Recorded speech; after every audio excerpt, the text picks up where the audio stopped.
Good evening. Thanks very much for joining us on Business 360. I'm Shireen Bhan. The headlines we're tracking for you this evening. A rally sparked by firm global cues fizzles out. The Sensex and the Nifty raise early gains, drop in the red. Traders turned wary ahead of the annual meeting of the central bankers in JacksonHole in Wyoming. Stocks linked to Chandrayaan-3, including MTAR Tech, Paris Defense and Centum Electronics defy gravity.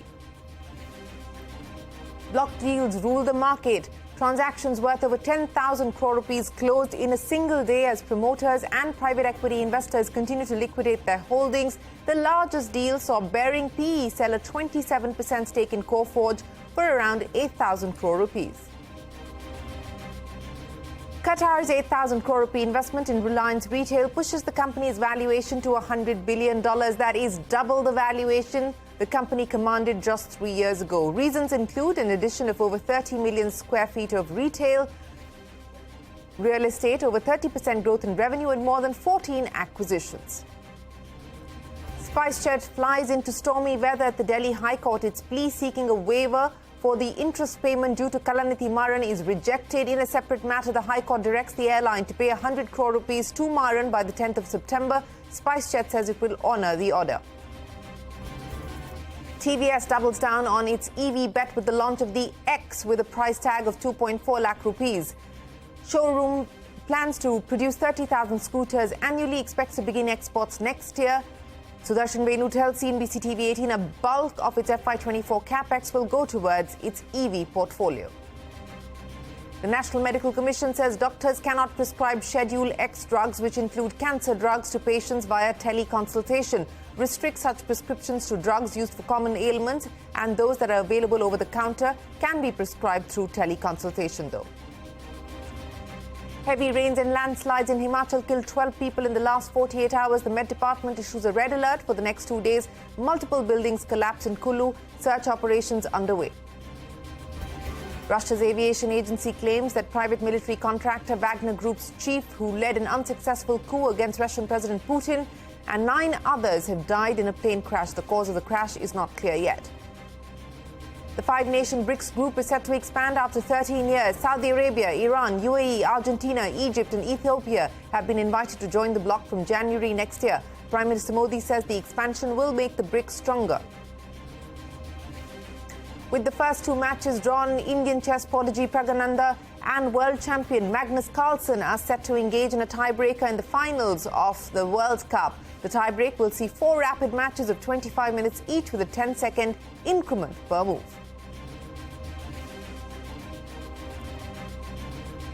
Well, that tiebreaker coming up, but first up, straight to the day's trading action. A rally that was sparked by firm global cues fizzled out towards the end of days. The Sensex and the Nifty erasing those early gains, dropping in the red. So 57 points lower for the Nifty. The Sensex closing about 180 odd points in the red. The Nifty mid-cap, though, bucking the trend, continues to move stronger, up by about 90 points. And the Nifty Bank finally closing about 17 points higher. Markets cautious ahead of the annual meeting of the central bankers in JacksonHole in Wyoming.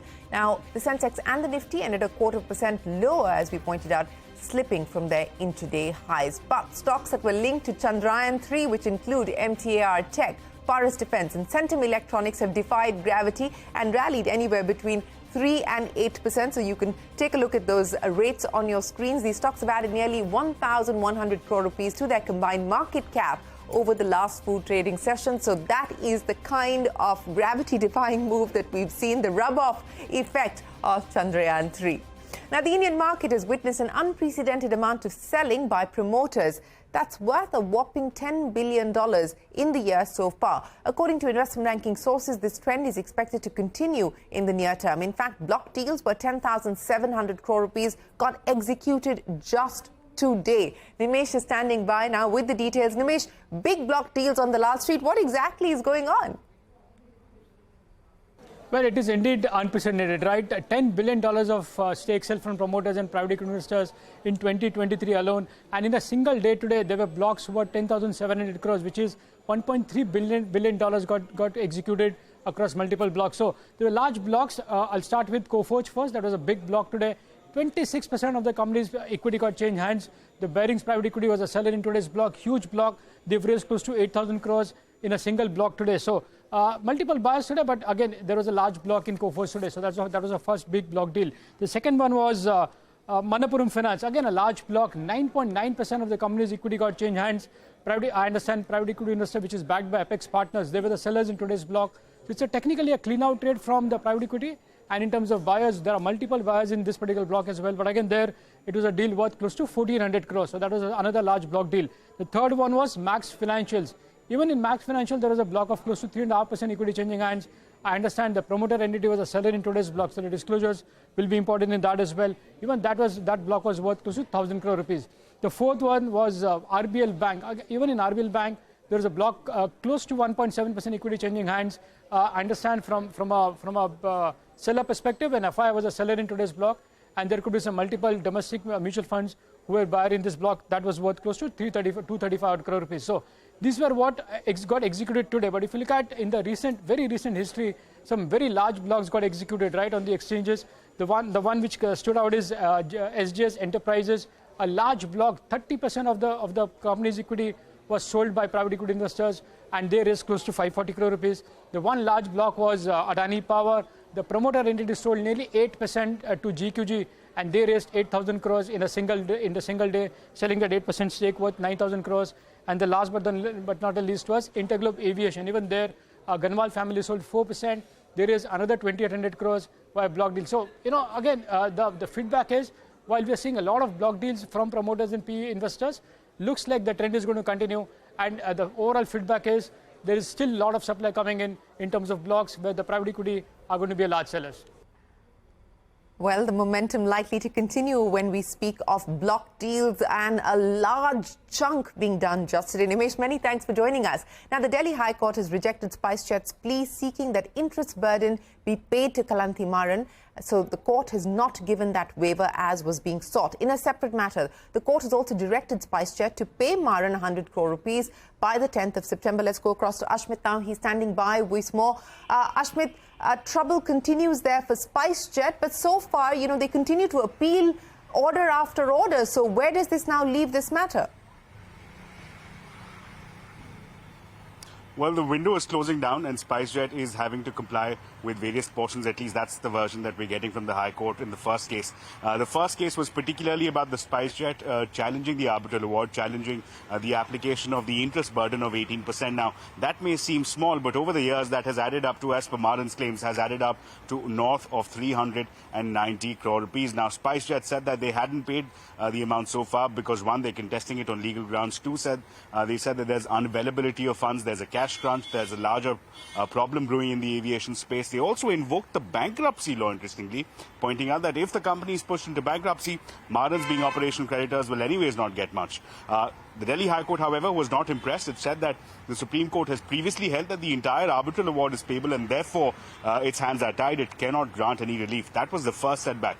Second, the second case was important. This is the case where Ajay Singh was made to appear in person before a single-judge bench of the Delhi High Court. The Delhi High Court had been frustrated earlier by repeated non-compliance by Ajay Singh as well as SpiceJet for submitting their asset details. They've finally done so, but importantly, they've submitted the asset details in a sealed envelope available only to the eyes of the High Court judge. That is something that the Marans have contested. But nonetheless, the High Court there, the Delhi High Court, importantly has held that it wants SpiceJet to cough up an amount of 100 crore rupees to the Marans on or before September 10th. And that comes with a warning.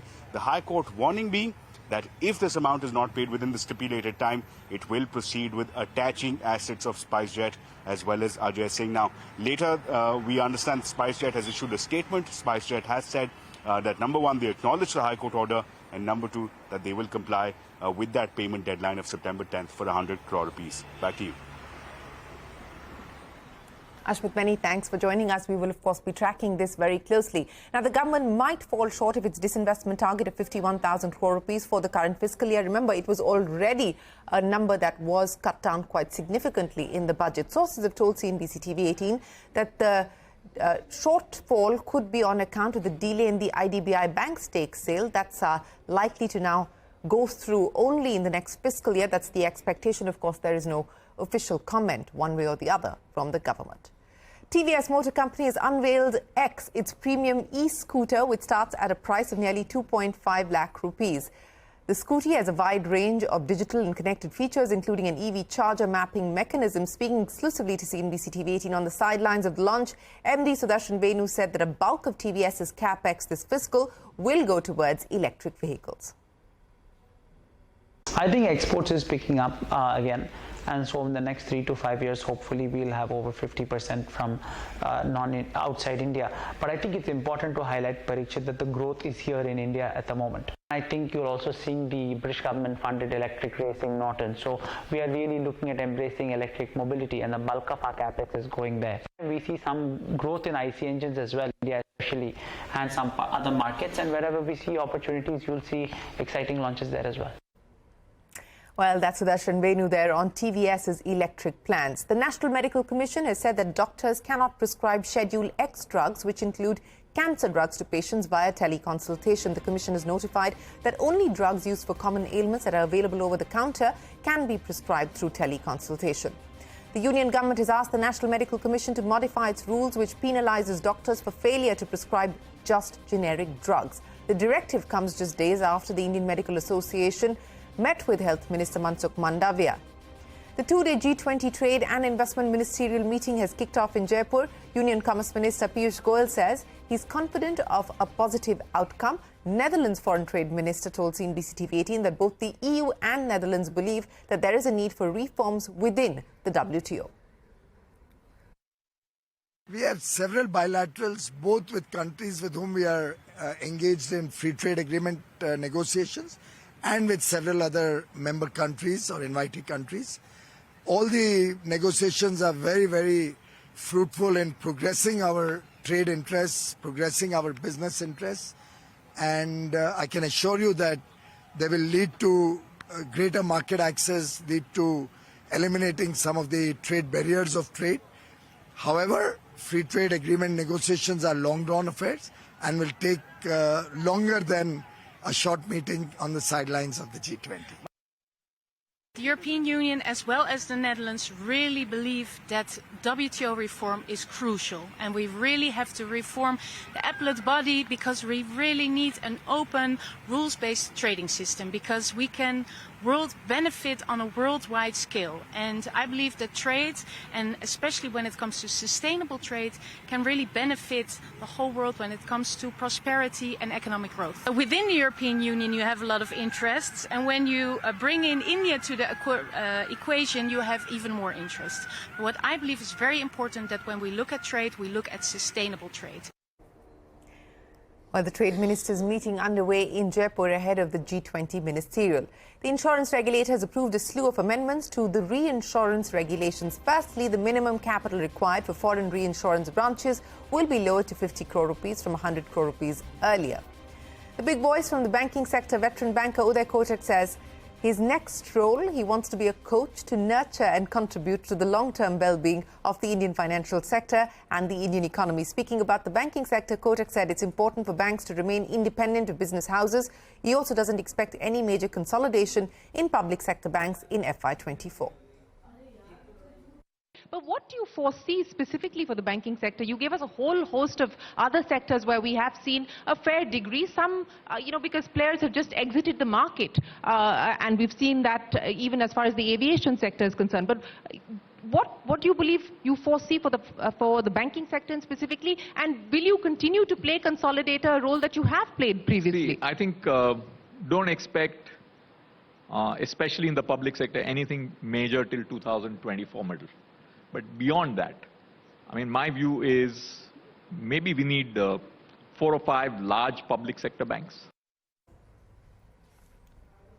Well, that's Uday Kotak there on consolidation in the banking sector.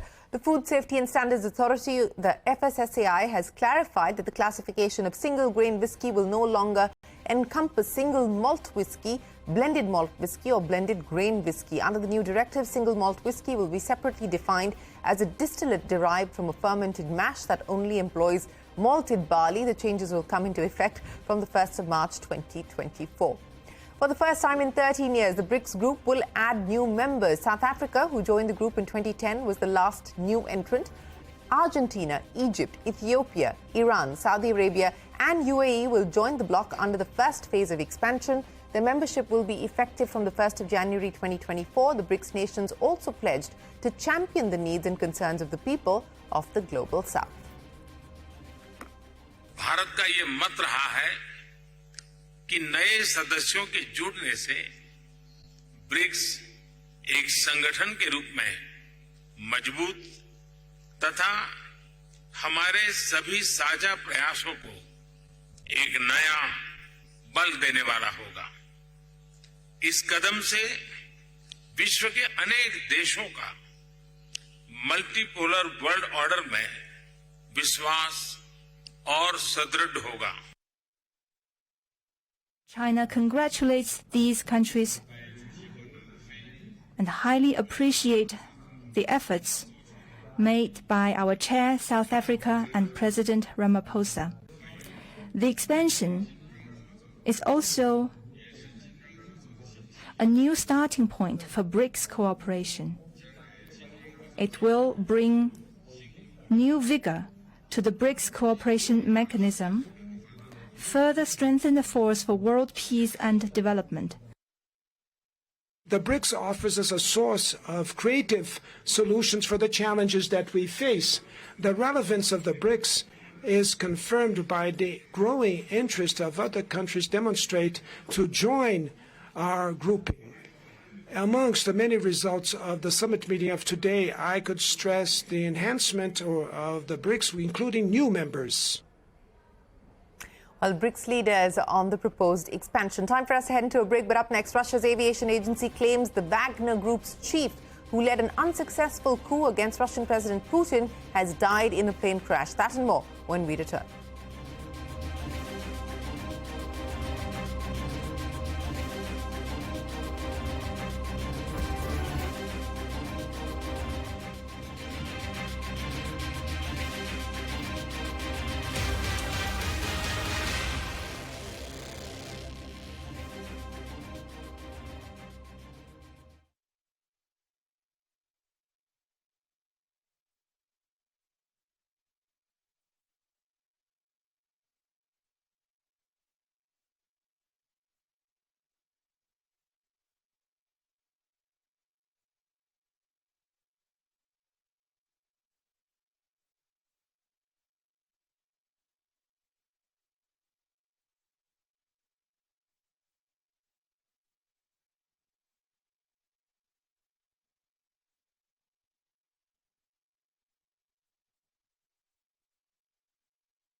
Sound check 1 2 3 4 5.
Reliance Retail's cart got an 8,278 crore rupee boost from Qatar Investment Authority. That investment was announced yesterday. With this latest investment, which was for almost 1% stake, it values the company at a whopping $100 billion. CNBC-TV18 Shilpa Ranipeta joins us now. Shilpa, the valuation doubling from 50 billion to 100 billion in 3 years.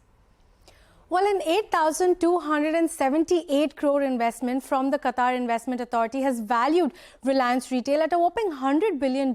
This valuation, in fact, has doubled in just 3 years. Towards the end of 2020, remember, when Reliance Retail had raised about 47,000 crore rupees from 8 different investors, it had valued the company at about 4.21 lakh crore rupees or $50 billion. And this doubling of valuation, in fact, comes as no surprise if you just look at the sheer growth and expansion of the company in just the last 2 to 3 years under the leadership of Isha Ambani.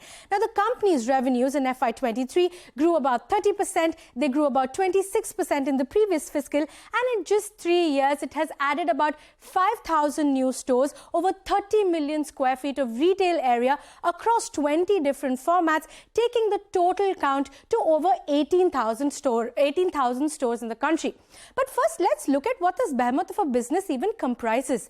Now, Reliance Retail Ventures, as we know it, has its core retail business. Then there is the Reliance Brands, which houses licensed and bought luxury brands. Then there is the newly launched FMCG business. Now, under these businesses, Reliance Retail covers consumption baskets that are across fashion and lifestyle, consumer electronics, FMCG, grocery and pharma. And this is across 20 different formats.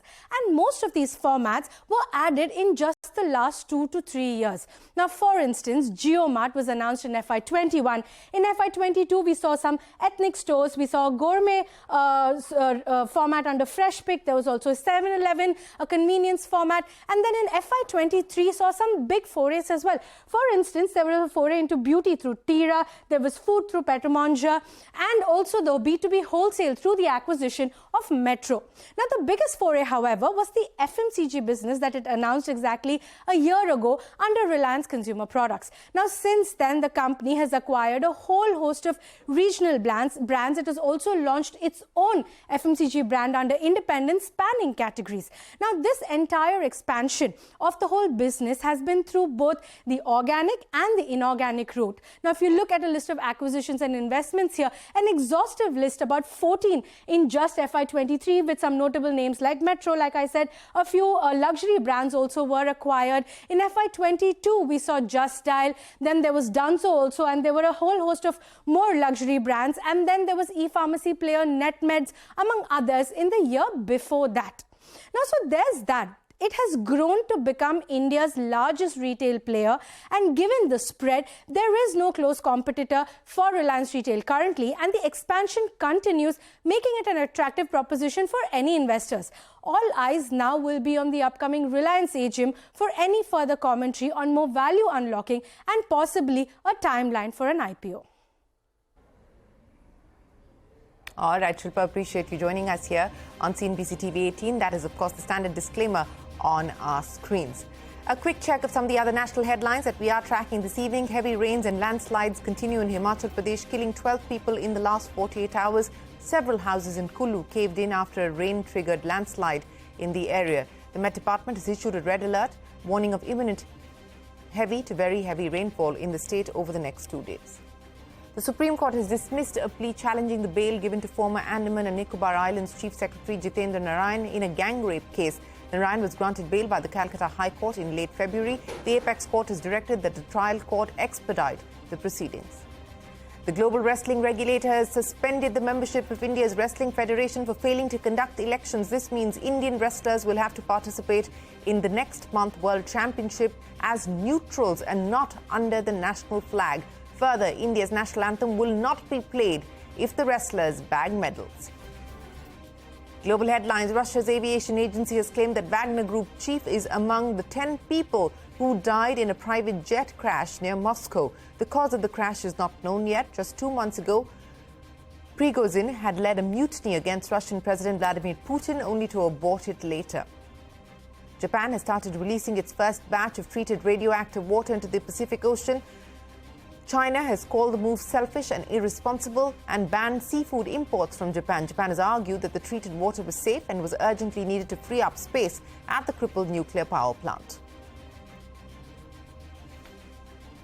After a safe Chandrayaan landing, all eyes now on 18-year-old chess grandmaster R. Pragnananda as he takes on the world champion Magnus Carlsen in the finals of the Chess World Cup. The winner will be decided by 4 rapid matches of 25 minutes each with a 10-second increment per move.